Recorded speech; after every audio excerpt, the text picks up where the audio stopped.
Vito Morello, Brighton Bay's most feared and untouchable mafia boss, was headed to his underground poker club, as he had done every week for years. But that night, he never arrived. Instead, his black Corvette was found twisted around a streetlight post, its frame crumpled like paper, flames licking at the asphalt. The authorities called it an accident: wet roads, failed brakes, high speed. But for Detective Sal Marconi, something felt wrong. Too convenient. Too clean. Too perfect. Within hours of the crash, whispers began: someone wanted Vito gone. Someone close. Someone he never saw coming. Detective Marconi had hunted Vito for a decade, watching him evade justice with charm, bribes, and bullets. When news of the crash reached him, Marconi didn't buy the official report, not with a man like Vito. The autopsy revealed an odd detail: Vito had alcohol in his system, but not his usual brand. And placed neatly on the passenger seat was a bouquet of red roses, unusual, almost theatrical.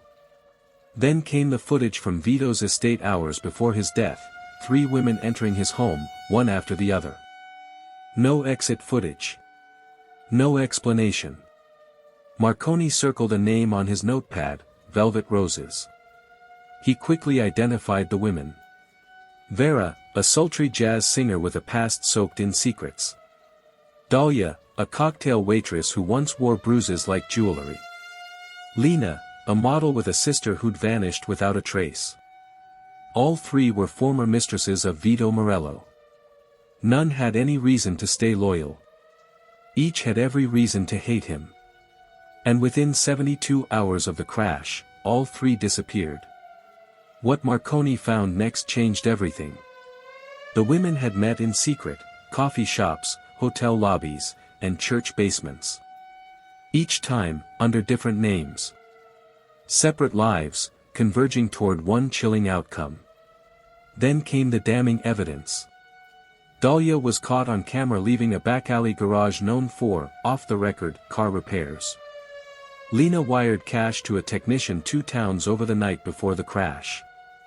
Vera's fingerprints were found inside the Corvette, even though she claimed not to have seen Vito in weeks. The crash wasn't random. It was engineered. But this wasn't a crime of passion. It was a carefully orchestrated execution. And then came the final blow: buried in an old case file, Lena's younger sister. Last seen at a Morello-owned property. Pregnant. Missing. Forgotten. Marconi understood then: this wasn't revenge for heartbreak.